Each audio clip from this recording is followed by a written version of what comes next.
You know, I guess first I should probably announce who's with me here. Hey. Chinglish, longtime Twitch streamer. I've been a huge fan of yours for so long, honestly. And you know, the first time we met was at BlizzCon. Yep, at BlizzCon. Yeah, this year. Yep. Yeah, I remember. And you know, it's so nice to actually meet, you know, a super popular streamer like yourself and someone so down to earth. You know, we hung out at BlizzCon for quite a while, chatted, and you know, watched some of the matches together. So yeah, it was pretty exciting. It was good. Yeah, it's offline chat is definitely always a good thing, especially as a streamer. When you wake up and you see your chat is very active, right? It's always really good to see. There's lots of people in the chat room, and then you know, BlizzCon was absolutely incredible. It was I'd never been, being Australian, like it was like a dream of mine to go to BlizzCon. So this year was absolutely fantastic. So. Yeah, I know you've been to DreamHack a couple times though, obviously, right? Yeah, myself and Soda and we went to DreamHack twice last year, and Gavin, one of my friends, we went there as well, and it was, man, DreamHack is another level. It's because it's a couple of days, you get the experience, you know, to meet everyone and hang out with everyone, and it's definitely, it's a very different vibe than what BlizzCon is. So. Right. Yeah. So kind of jumping right into our Barbara Walters style 2020 interview here, Ryan. No, just completely kidding here. At the beginning of your stream, you know, you have an intro thanking your viewers for helping you basically change your life. You know, how has not only WoW, but streaming in the community kind of contributed to, you know, your life change, basically? I guess it's for me, you know, like people that have seen my Draw Your Life video and stuff, like I've had a bit of a rough run, unfortunately. You know, it hasn't always been easy. And then, you know, like I've only been streaming 14 months. And in 14 months, I've got to go to Europe twice. You know, I now live in Texas. You know, I've been to Ohio to a couple of events in Canada and to obviously BlizzCon and stuff like that. And I always say this on stream, and it's, a Twitch chat makes the streamer just as much as the actual streamer does itself, because, you know, there's so many streamers that are absolutely fantastic streamers, and you watch their channel and, you know, occasionally you'll exit their channel because their chat isn't really moving, but they're a great streamer.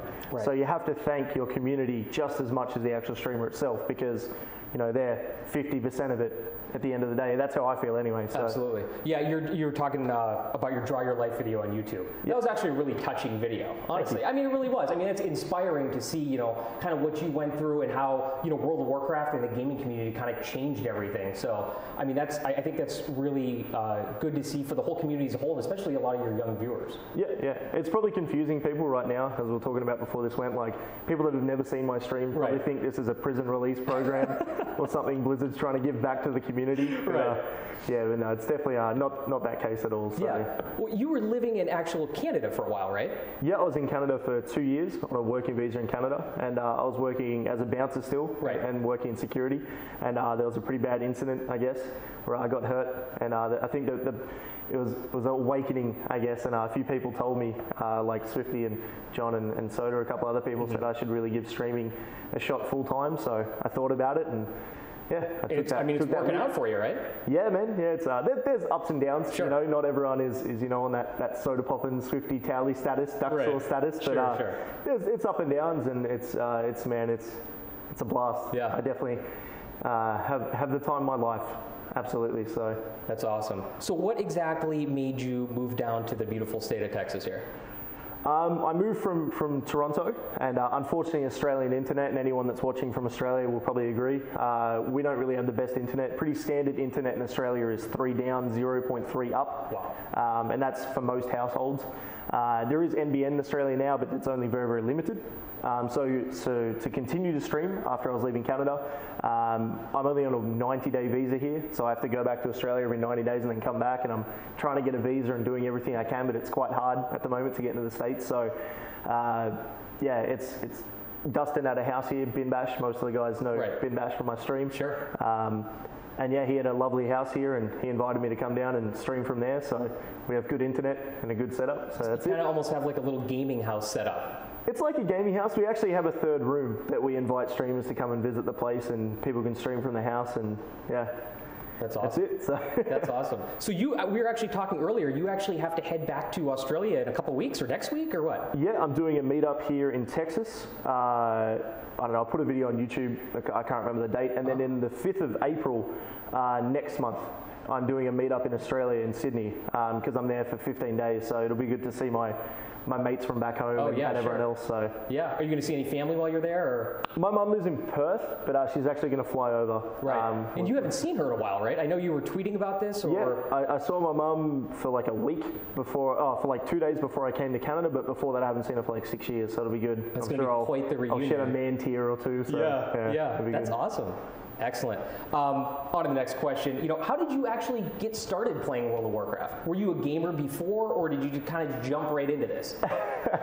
I played Counter-Strike a lot back in Australia, and I got picked up by an internet cafe, and we were, you know, gaming was sort of something that, again, going back to the Joy of Life video, it was a way for me to, you know, make some revenue when I really didn't have any money or anything like that, no family to fall back on. So I started playing Counter-Strike, and I was lucky enough to be very good at it, and I got picked up by a team, and it was a Korean internet cafe, and we called most of our strats in Korean, so that way the other teams couldn't pick up what we were doing. Right. And then it started with Diablo 2, that was my main thing. I played like International Ragnarok Online and Lineage 1 and Lineage 2, but it was Diablo. Diablo 2 was my bread and butter. Right. And then my friends got closed beta for World of Warcraft, and we played on Spinebreaker.